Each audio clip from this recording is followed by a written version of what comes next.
Mihrimah Sultan, the woman who held the Ottoman world. The weight of a name. Close your eyes for a moment. Imagine standing on a marble balcony over the Bosphorus Strait, where Europe ends and Asia begins. The water below you is cold and deep. 2 continents stretch out on either side of you, and you are the only person alive who belongs to both of them, who was born into power, married into power, and then decided that power was not enough, that legacy was what she was after. My name is Mihrimah Sultan. In the Ottoman language, my name means sun and moon. My father gave me that name, and my father was Suleiman, the man the entire Western world called magnificent. He ruled 46 years. He conquered Belgrade, Rhodes, Hungary, and Iraq. He was the shadow of God upon the earth. And I was his daughter. Not his son, not his heir by law, not a general, not a grand vizier, not a sultan by title, just a daughter in a world that did not think daughters could matter. I want to tell you what that world looked like from the inside. I want to tell you what it felt like to be the most powerful woman in the Ottoman Empire, in an age when women were not supposed to have power at all. I want to tell you about the battles I fought that never appear in any military record, about the men I helped build, about the men I outlasted, about the mosques I raised with my own money, so that 1,000 years from now, someone would walk under those domes and say, she was here. This is my story, and I am going to tell it to you myself. Part 1. Born into Fire. I was born in the year 1522 in the Imperial harem of Topkapi Palace, Constantinople. Do not picture the harem the way Europeans imagined it, all silk pillows and passive women waiting for a man's attention. That is a fantasy. The harem I grew up in was a school, a court, a labyrinth, and a battlefield, all contained within one set of walls. The women inside it were educated, politically aware, and in constant competition. Some competed with their bodies, some with their intelligence. The cleverest ones competed with their children. My mother competed with everything she had, and she won. Her name was Mihrimah Sultan, and she was unlike any woman who had come before her in Ottoman history. She had been born Alexandra Lisovska, a Ukrainian girl taken by Tatar raiders and sold into the imperial harem as a slave. That was the world. That was how it worked. You could be reduced to property overnight, and what happened next depended entirely on what you carried inside you. What my mother carried was extraordinary. She was witty and fierce, and she made my father laugh, genuinely laugh, the way powerful men almost never allow themselves to in public. She became his obsession. And then, breaking 400 years of Ottoman tradition, she became his legal wife. That had never happened before. Not once in 4 centuries of Ottoman rule. Sultans did not marry their concubines. They kept them, they valued them, they loved them, but they did not marry them. The act of marriage was considered politically dangerous. A wife had rights. A wife had status that could not simply be removed. My mother demanded those rights. She demanded that status.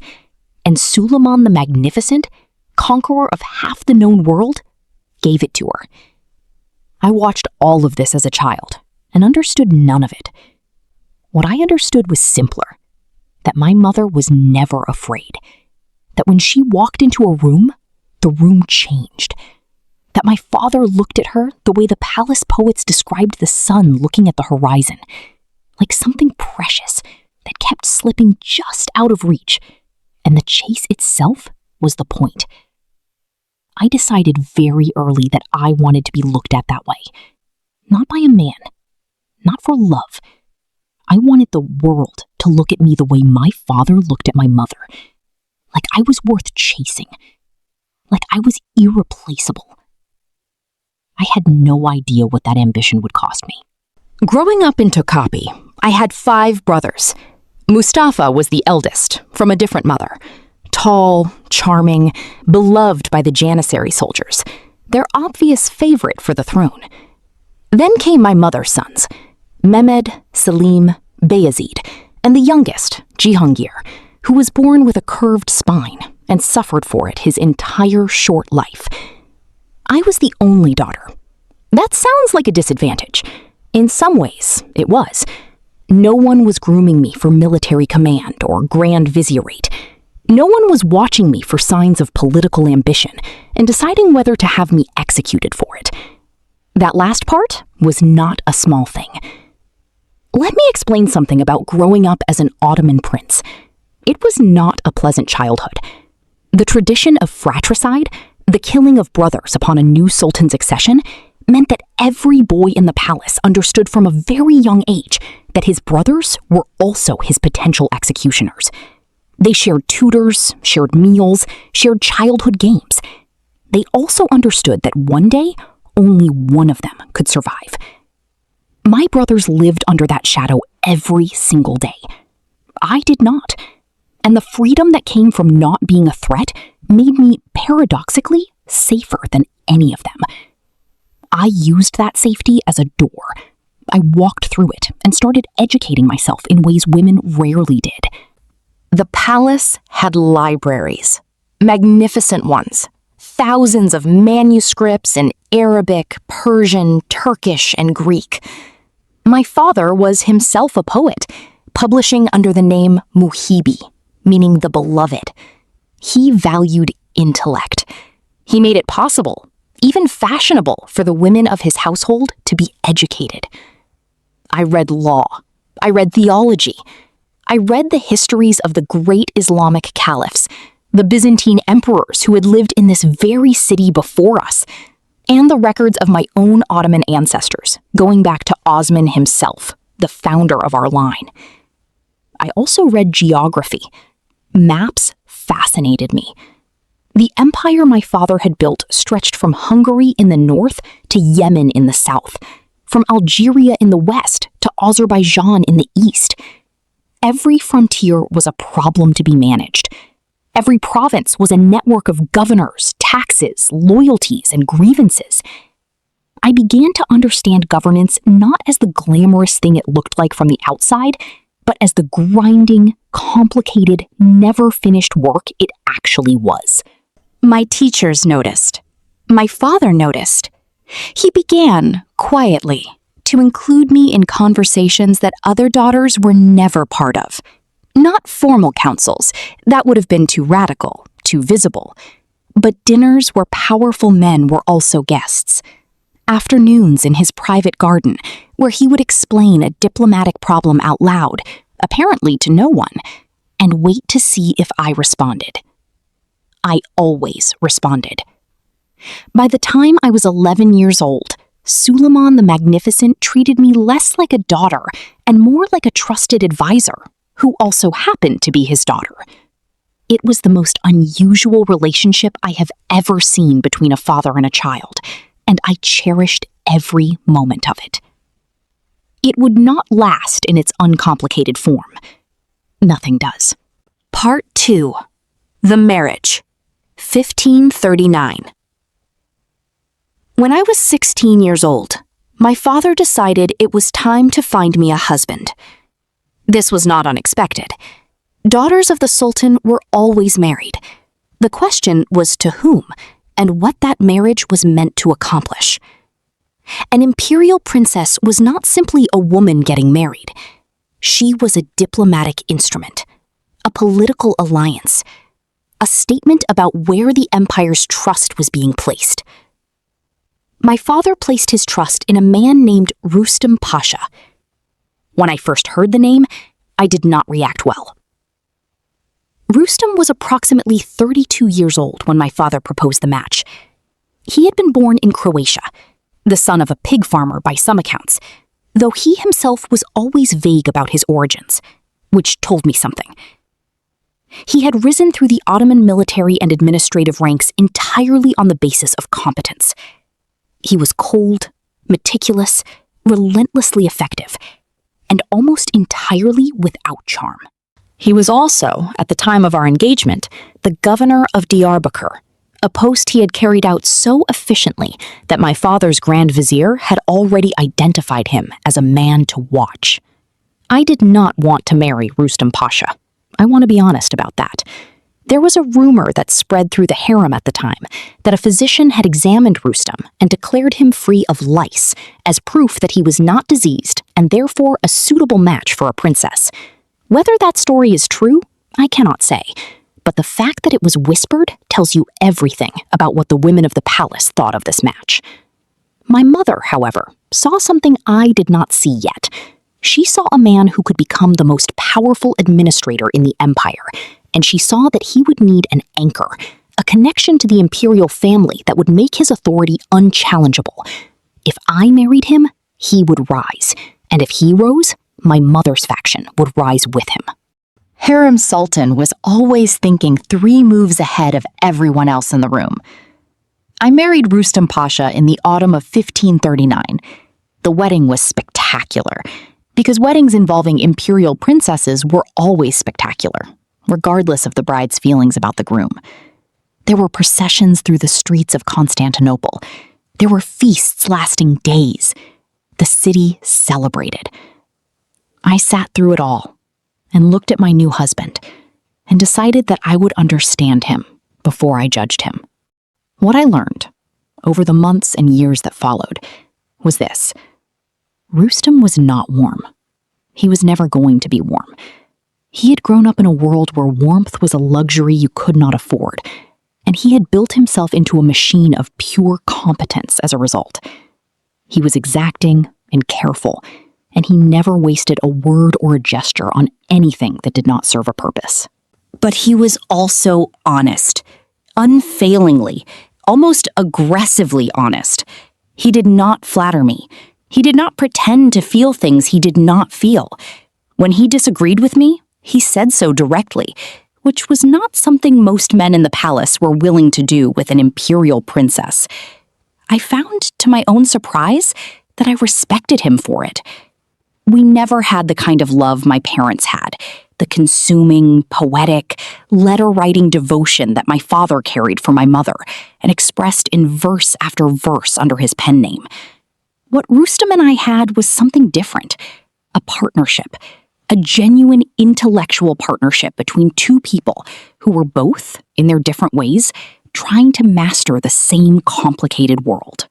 He taught me economics, not the theory of it, the mechanics, how money moved through the empire, how tax collection worked and where it failed, how trade routes were established and protected, and what it cost when they weren't, how the financial health of the empire connected directly to its military capacity, which connected directly to its ability to project power, which was the foundation of everything else.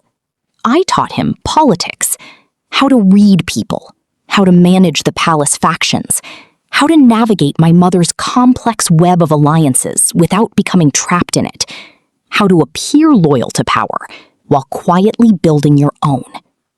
By 1544, Rustam Pasha was appointed Grand Vizier of the Ottoman Empire, the second most powerful man in the world, answerable only to my father.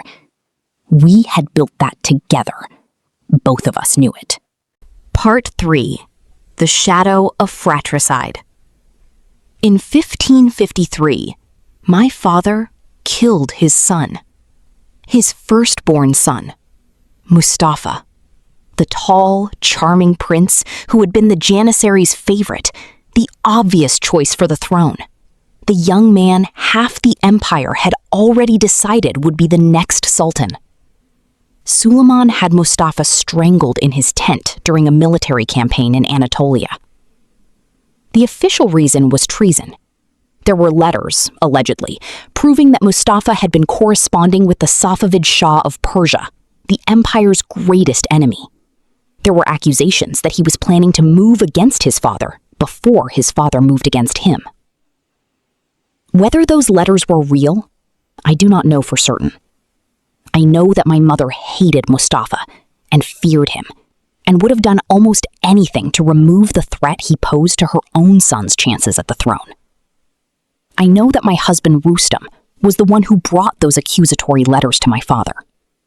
I know that Rustam's enemies accused him of fabricating the evidence and were eventually able to have him temporarily removed from the Grand Vizierate over it. What I know for certain is this: my father believed the letters, and Suleiman the Magnificent, who had held the empire together for over 30 years, who had written love poems of extraordinary tenderness to my mother, who had held me as a child and told me I was his sun and moon, that man ordered his son killed. Mustafa was 28 years old. He walked into his father's tent expecting a conversation. The mutes were waiting for him with the bowstring. The empire went into mourning that was not entirely voluntary. The Janissaries who had loved Mustafa were furious. Poets wrote elegies that were thinly disguised condemnations of what had happened. A famous poet named Tashlijali Yahya wrote a lament so devastating in its grief that people wept openly when it was recited in the streets. My father never spoke of it, not publicly, not as far as I know privately. He carried the weight of that decision in absolute silence for the rest of his life. My brother Jihangir, the youngest, the one with the curved spine who had adored Mustafa with a younger brother's uncomplicated hero worship, died of grief within months. Some said illness, but everyone who knew him understood that something broke inside Jihangir when Mustafa died, and he simply stopped fighting to stay alive. My mother died the following year, in 1558. She had been ill for some time. She was, by most estimates, somewhere between 45 and 50 years old. The woman who had risen from Ukrainian slave to legal wife of the most powerful ruler in the world was gone. My father, who had been writing her love poems for 30 years, became a different person after she died. The warmth went out of him. He was already old and increasingly unwell. What remained was a king who had outlasted the people he loved, which is one of the loneliest things a human being can be. I became, in those years, my father's primary companion. Not romantically. I need to be clear about that, because European propagandists at the time spread rumors they had no evidence for. I was his daughter. I was also the person who understood him best, who could still make him talk, who could sit beside him in the evening and discuss the affairs of the empire in a way that was not merely transactional, not merely political, but genuinely human. Those years with my aging father are among the ones I hold most carefully in memory. Part 4. Architecture as Legacy, 1540s to 1570s. Let me tell you about the mosques. I commissioned 2 of them. They are still standing. The first is the Mihrimah Sultan Mosque in Üsküdar, on the Asian side of the Bosphorus, at the very edge of the water. My architect was the great Mimar Sinan, the man my father had appointed Imperial architect and who spent his career building the monuments that defined what Ottoman civilization looked like to the world. He built the Süleymaniye Mosque for my father. He built the Selimiye Mosque in Edirne, which he himself considered his masterpiece. He also built for me. When I commissioned the Üsküdar Mosque, I told Sinan what I wanted. Something visible from the water. Something travelers would see as their ships entered Constantinople from the Asian side. So the first thing they understood about this city was that it belonged to a woman who knew how to build. Sinan placed it on a slight rise above the shoreline, with a single slender minaret and a cascade of half-domes leading to the central dome. It is elegant and it is deliberate, and it announces itself without apology. The second mosque, the one in Edirne Kapı, near the old land walls of Constantinople, is different in character. Where Üsküdar is refined and maritime, Edirnecapu is bold. Sinan designed it with a single vast dome and walls pierced with so many windows, 161 windows on multiple levels, that on a clear day, the interior fills with light in a way that makes the stone seem to dissolve. People who stand inside it for the first time often stop speaking. The silence is involuntary. I funded both of these projects entirely from my own income. And here I should explain something about the financial independence of Ottoman imperial women that is often misunderstood. Daughters of the Sultan received substantial allowances from the imperial treasury. When we married, our husbands, the pashas and governors who took us as wives, were required to provide extremely generous wedding gifts and ongoing maintenance. If a husband died, the widow retained her income. I also had income from my own properties and endowments that no one could touch. By the mid-16th century, I was one of the wealthiest individuals in the empire, male or female. I chose to put a substantial portion of that wealth into stone, because stone lasts. The mosques were not simply acts of piety, though they were also that. They were acts of political autobiography. They were me writing my name on the skyline of Constantinople in a language that required no literacy to read. They were me saying, I existed here. I built here. This city belongs to my story, as much as it belongs to anyone else's.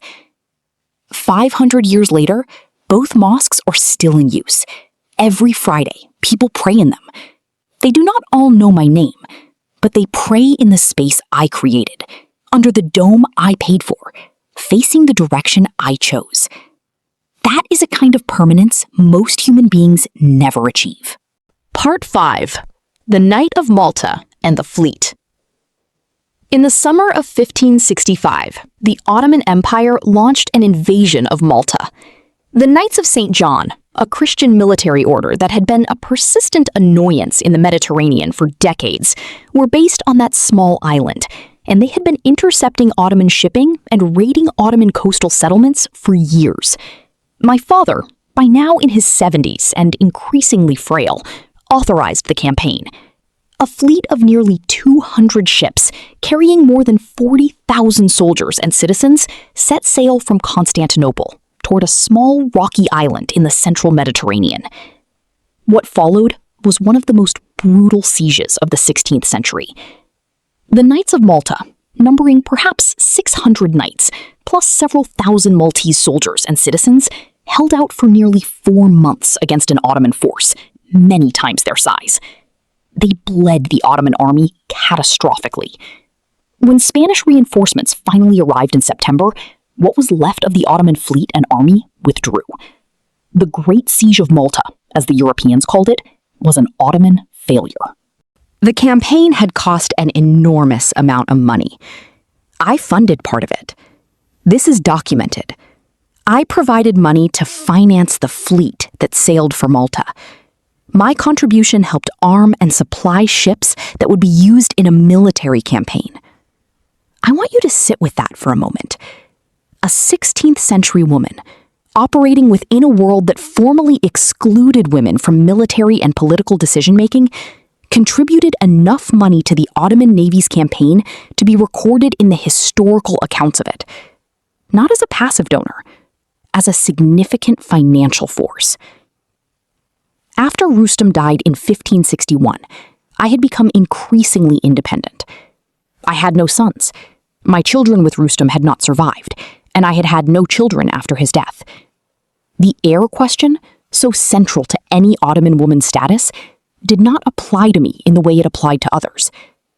I had wealth. I had my father's ear. I had 40 years of accumulated political experience. And I had something rarer than any of those things. I had no one left to answer to. My brothers were by then in the middle of their own catastrophic civil war. After my father died in 1566, on campaign, in Hungary, on the road, the way a soldier dies, my brother Selim took the throne. Selim and Bayazid had already fought a war against each other for the succession. Bayazid had fled to Persia. Selim had him and his sons killed there through the Safavid Shah, who accepted payment for the execution. Another fratricide. Another generation of it. Selim II, they would call him, and his enemies called him Selim the Drunk, was not my father. He was not his grandfather Selim I either, the terrifying warrior who had expanded the empire into the Arab world in 8 years of ferocious campaigning. Selim II liked wine and poetry, and he delegated the actual work of governance to his grand viziers. I continued to matter. The new Grand Vizier, Sokolu Mehmed Pasha, understood that an imperial princess with money, connections, and accumulated authority was an asset to be cultivated, not a retired relic to be ignored. We worked together. I supported his policies when I thought they were right, and told him directly when I did not. Part 6. What power looks like from the inside. People ask, they have always asked, even in my own lifetime, what it was like to be powerful in a world that was not supposed to give you power. I will tell you honestly, it was exhausting and exhilarating in equal measure. And the exhaustion was not the kind that came from doing too much work. It was the exhaustion of constant translation, of always knowing that the language you were actually speaking and the language the world thought you were speaking were different, and that your survival depended on maintaining that gap. When I offered an opinion to my father, I offered it as a daughter offering a thought that might be useful. When I shaped that opinion over weeks of careful conversation so that he arrived at the conclusion I had intended, I did that invisibly. The decision was his. The architecture of how he reached it was mine. When I gave money to support a military campaign, I gave it as a pious woman supporting the expansion of Islam. That the gift also kept me financially and politically relevant, that it created obligations in men who needed funding and would remember who had provided it, that was the structure underneath the surface. I am not confessing to manipulation. I am describing the only way that influence is possible for someone who cannot formally hold authority. If you cannot sit at the table, you arrange the furniture in the room where the table is. If you cannot speak in the council, you choose the men who do, and you choose wisely. My mother taught me this. She was the greatest practitioner of it I have ever seen, and she never once apologized for it. Why would she? The alternative was powerlessness, and powerlessness was death. Not always physical death. The Ottoman Empire did not execute its powerful women the way it executed its threatening men, but the death of being irrelevant, of being moved around like a piece on a board, rather than the hand that moves the pieces. I chose otherwise. There is something else I want to say, something that the histories do not record, because it does not fit neatly into any category of diplomatic or military or economic significance. I loved this city. Constantinople, Istanbul, as it was increasingly called, a corruption of the Greek phrase meaning to the city, as if there were only one city worth naming. I grew up watching the water between Europe and Asia change color with the seasons. I watched the ships come in from Alexandria and Ragusa and Venice, loaded with pepper and silk and the news of distant places. I watched the minarets multiply on the skyline as the Ottomans made this Byzantine city their own.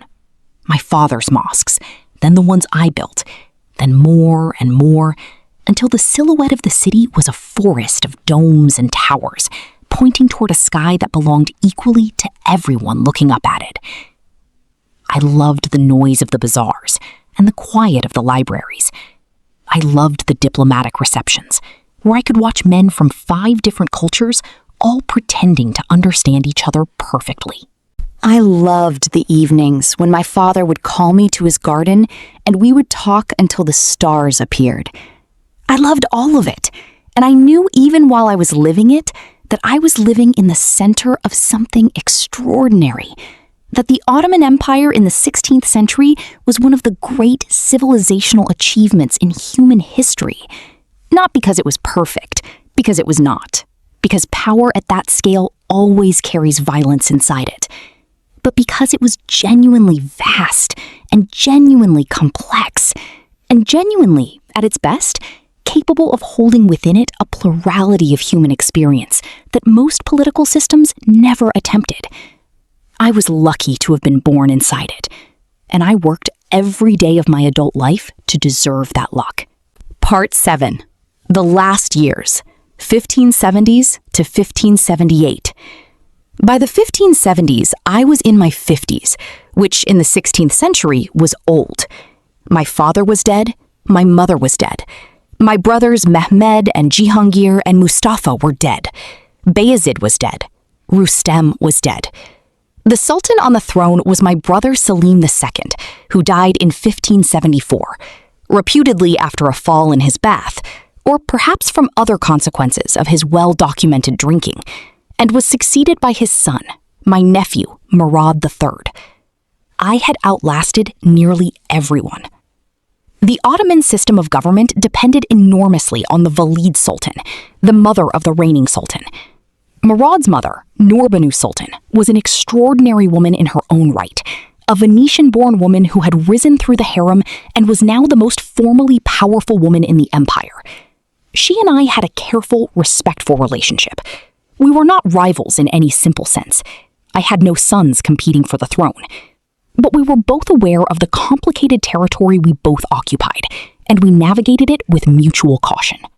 In my last years, I continued to manage my endowments, my charitable foundations, my properties. I gave to hospitals and schools and kitchens that fed the poor. I maintained correspondence with people across the empire whose affairs I had interests in. I was consulted, occasionally, on matters of policy, though less often than I had been when my father was alive. The world was changing. The women who came after me would face a different Ottoman Empire, one that was beginning to feel the weight of its own size, beginning to struggle with enemies that were better organized than they had been, beginning to turn inward in ways that would eventually prove fatal. The great expansionist energy of the Suleimanic age was exhausting itself. I watched it happen, and I was powerless to stop it. That is the hardest thing about living long enough to see the era you were shaped by begin to end. I died in 1578. I was approximately 55 years old, though the precise date of my birth is disputed, and so too, therefore, is my age at death. I was buried in the Shehzadeh Mosque complex in Constantinople, near my brother Mehmed, in the city where I had spent my entire life. My mosques were still standing. They are still standing now. The archives that recorded my financial transactions, my charitable endowments, my correspondence, they survived too, though many of them sat unread for centuries, because the history of powerful women tends to wait a long time before someone decides to look. I wait. I have learned patience. I have learned that the record does not disappear. Here is what I want you to take with you. In 1565, when the Ottoman fleet sailed for Malta, scholars examining the financial records of that campaign found my name in them. A woman, an imperial princess, a widow, contributing money to a military expedition as a matter of deliberate political choice. In the Üsküdar district of Istanbul today, my mosque sits above the ferry terminal, where people cross the Bosphorus every day. Thousands of them, morning and evening. Commuters going to work, tourists going to explore, locals going home. They pass the mosque. Some of them look up. Some of them do not. The ones who look up and ask whose mosque it is, learn my name. Mihrimah Sultan, sun and moon, daughter of Suleiman the Magnificent, daughter of Hurrem, the Ukrainian slave who became an empress, wife of the Grand Vizier, builder of 2 mosques, financier of campaigns, political force, architect of her own relevance, in a world that was supposed to make relevance impossible for women. I am not asking you to admire me. I am asking you to understand me. To understand what it looked like to be powerful without formal authority, to be significant without official title, to work within the constraints of your world until those constraints themselves become your tools. Every system has edges. Every palace has corridors the powerful forget to guard. Every era has women who found those edges and those corridors and did remarkable things inside them, and whose names waited quietly in the archives for someone to come looking. I am one of those women. There are others, many others. Find them. Remember us. We have been waiting a very long time.